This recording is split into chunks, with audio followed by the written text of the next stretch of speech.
Deal करने में किससे आसानी है, मतलब पॉलिटिकल बात करने में, पॉलिटिकल डील करने सब में? एक बात याद रखिए जी पॉलिटिकल डील कहीं पर भी आसानी से नहीं होती है। जी। सभी पार्टियों को अपने कार्यकर्ताओं का हित देखना होता है, अपने मंत्रियों का हित देखना होता है। सभी लोग हार्ड बार्गेन करते हैं, हम भी हार्ड बार्गेन ही करते हैं, हम भी कोई सॉफ्ट बार्गेन नहीं करते। लेकिन अल्टीमेटली हम तीनों इस रियलिटी को समझते हैं कि हम तीनों मिलकर ही ये सरकार है। जी, तीनों मिलकर ही सरकार है। लेकिन अजीत पवार का अनुभव जो है वो छठी बार उप मुख्यमंत्री बने हैं। पॉलिटिकल पंडित कहते हैं वो नए इस देश के मौसम वैज्ञानिक है, पॉलिटिकल मौसम वैज्ञानिक है, उन्हें पता है किसका शासन आने वाला है। नहीं, ऐसा मैं नहीं मानता। लेकिन यहाँ ये बात जरूर है कि अजीत दादा ने 6 बार शपथ ली हुई है और एक प्रकार से उप मुख्यमंत्री पद की एस्टेब्लिश फेस इस रूप में उनको देखा जाता है। लेकिन इस बार आप देखिए, उन्होंने जिस समय शरद पवार जी का साथ छोड़ा तो एक प्रकार से बड़े रिस्क थे उनके पास, क्योंकि अपना अस्तित्व दिखाना चाहते थे। लोकसभा के बाद एक सवालिया निशान भी उनके ऊपर लगा जी, कि ये कर पाएंगे। आप लोगों पे भी बहुत दबाव आया कि आप अजीत पवार को छोड़ दीजिए। लेकिन उन्होंने करके दिखाया और उन्होंने एस्टेब्लिश किया कि the real NCP is Ajit Pawar faction. जी, अब तो चुनाव हो गए हैं। लोकसभा चुनाव के मुकाबले बीजेपी का प्रदर्शन बहुत शानदार रहा है। जो सीटों पर का अंबार लगा वो हम सबने देखा है। आपने कभी सोचा था जब आप चुनाव प्रचार कर रहे थे कि 130 सीटें? जी नहीं, मैंने नहीं सोचा था। मैं सच बात आपको कहता हूं कि मैं ये मानता था कि 110 सीटें आएगी। जब 5% सर्ज हुआ तो मैंने कहा 120 सीटें आएगी, लेकिन 130 सीटें मैंने नहीं सोची थी। मैं क्यों झूठ बोलूं। हाँ, ये जरूर मैंने कहा था और कई पत्रकार उसके साक्षी है कि जिस समय 5% वोट बढ़ा तो मैंने, पत्रकारों ने मुझे पूछा कि आप इसके मायने क्या है, तो मैंने उनको कहा कि देखिए 5% वोटों का बढ़ना ये 2 ही सिरों में होता है। एक तो एक्सट्रीम एंटी इनकम्बेंसी में होता है। अगर हम लोग नहीं भाप पाए और इतने एंटी इनकम्बेंसी है तो हम तीनों मिलकर 50-60 सीटों में सिमट जाएंगे।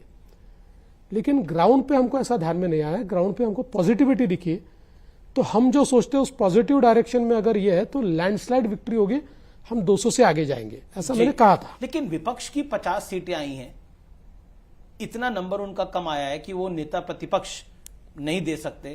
तो राजनीति में कटुता करने का एक पहला कदम आप ले सकते हैं, उनको नेता प्रतिपक्ष का पद देना चाहेंगे क्या? देखिए, ये हमारे हाथ में ही नहीं है जी, इसका फैसला स्पीकर साहब करते हैं।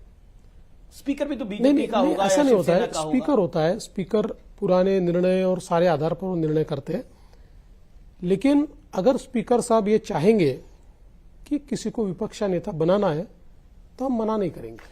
एक कंट्रोवर्सी जिस पर मैं आपका ध्यान आकर्षित करना चाहता हूं, हालांकि आपने उसके बारे में कई बार बोला होगा, वो है ईवीएम। ये जो 130 सीटें आई हैं, इसको लेकर जब नतीजे आ रहे थे और मैं उस समय कार्यक्रम कर रहा था, तभी संजय राउत का बयान आ गया कि ये कैसे चुनाव हो रहा है, कैसे नतीजे आ रहे हैं, ऐसा हो नहीं सकता। मतलब एक तरह से एक रोना गाना, मतलब वो स्टार्ट हो गया था। ये ईवीएम कितनी बड़ी रिस्पॉन्सिबल है बीजेपी की जीत में? देखिए, ये जब जीतते हैं तो ईवीएम पे बोलते नहीं है, हारते हैं तो ईवीएम का रोना शुरू कर देते हैं।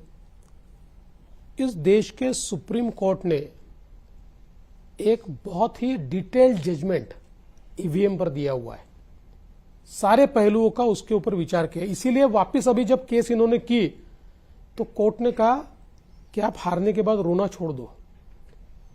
मूल रूप से मैं सवाल पूछना चाहता हूं, एक ही दिन चुनाव होता है, झारखंड में विपक्ष जीतता है, जेएमएम और कांग्रेस जीतती है, और या हम जीतते हैं।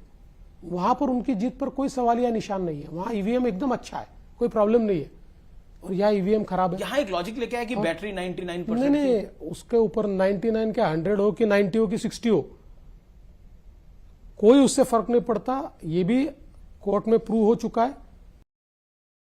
लेकिन राहुल गांधी जो एक यात्रा निकालना चाह रहे हैं ईवीएम को लेकर, भारत जोड़ो यात्रा की तर्ज पर, उनको लगता है कि ये यात्रा निकलनी चाहिए। और एक लॉजिक भी देती है कांग्रेस पार्टी, और विपक्ष लॉजिक देता है, बड़ा चुनाव जीत जाते हैं, छोटा चुनाव हमें जितवा देते हैं। जैसे हरियाणा जीत गए, जम्मू कश्मीर जितवा दिया, महाराष्ट्र जीत गए, झारखंड हमें जितवा दिया। ये लॉजिक देते हैं वो लोग। हरियाणा और जम्मू कश्मीर में क्या अंतर है?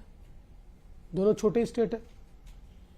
सवाल यह है अगर ऐसा होता, सबसे बड़ा चुनाव तो लोकसभा का हुआ। लोकसभा के चुनाव में आपको 99 सीटें कैसी मिली? लोकसभा के चुनाव में हम लोग तो 400 पार जाना चाहते थे, लेकिन हमको सीटें कम मिली। तुलना में हम लोग जितना मानते थे उतनी सीटें नहीं मिल पाई जी। तो ऐसा क्यों हुआ? तो मुझे लगता है कि ये मूर्खतापूर्ण बातें इन्होंने बंद करनी चाहिए। और मुझे सबसे ज़्यादा इस बात का दुख है कि भारत जोड़ो नाम का जो एक दुकान इन्होंने खोला है, ये केवल अराजकता तैयार करने वाला दुकान है। आप देखिए, भारत के जो इंस्टीट्यूशंस है जी, उन इंस्टीट्यूशंस पे से लोगों का विश्वास कम हो, एनआरकी खड़ा करना। जब प्रधानमंत्री जी ने अर्बन नक्सल की बात कही, व्हाट इज नक्सलिज्म? नक्सलिज्म का अर्थ ये होता है भारत के संविधान पर और भारत के संविधान ने तैयार की हुई संस्थाओं पर अविश्वास दिखाना, ये संस्थाएं गलत है बताना, इज नक्सलिज्म। अर्बन नक्सल क्या करते हैं? भारत की संस्थाओं को बदनाम करके इन संस्थाओं पे लोगों का विश्वास न बैठे ये प्रयास करते। क्या कर रहे हैं राहुल गांधी? अलग यही कर रहे हैं ना। इलेक्शन कमीशन गलत, सुप्रीम कोर्ट गलत, हाई कोर्ट गलत, संसद गलत, सीएजी गलत।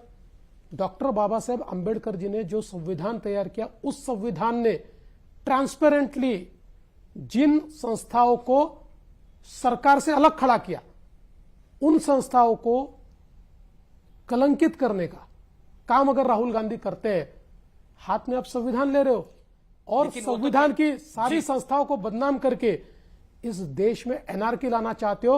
राहुल गांधी का विश्वास भारत के संविधान पर नहीं है और इसीलिए लाल संविधान लेकर घूमते हैं। क्योंकि ये जो लाल किताब है ना, किसकी है पता है ना आपको?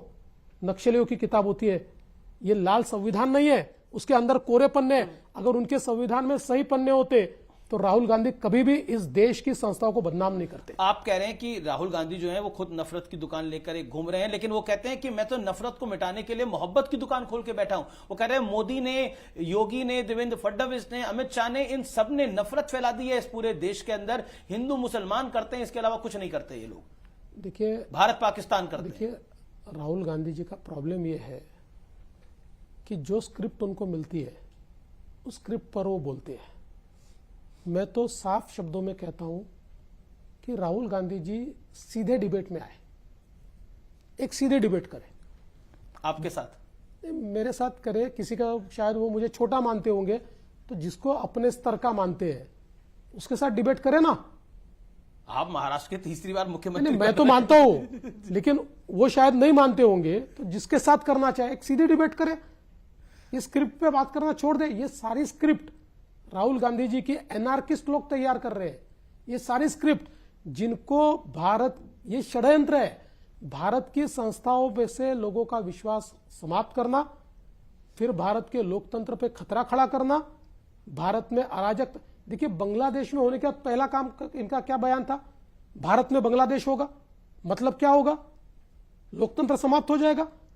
इनके जो मंसूबे हैं, इनके जो सपने हैं, वो यही है, लोकतंत्र को समाप्त करना चाहते हैं भारत के। आपने बांग्लादेश की बात करी। बांग्लादेश में हिंदुओं को बहुत बुरी तरह से टारगेट किया जा रहा है। इस्कॉन के एक स्वामी को जेल के अंदर डाल दिया गया। जो वकील उनका केस लड़ने के लिए गया, वो भी, उसको भी जिसे कहते हैं बहुत ही बुरी स्थिति में है। वो इस समय जीवन और मरण की लड़ाई लड़ रहा है। बांग्लादेश की स्थिति पर आप फडणवीस जी क्या कहना चाहते हैं? केंद्र में आप लोगों की सरकार है। देखिए, इस मामले में भारत सरकार ने जहां आवाज उठानी चाहिए वहां आवाज उठाई है और जनता ने भी एक प्रकार से इसका इको तैयार किया है।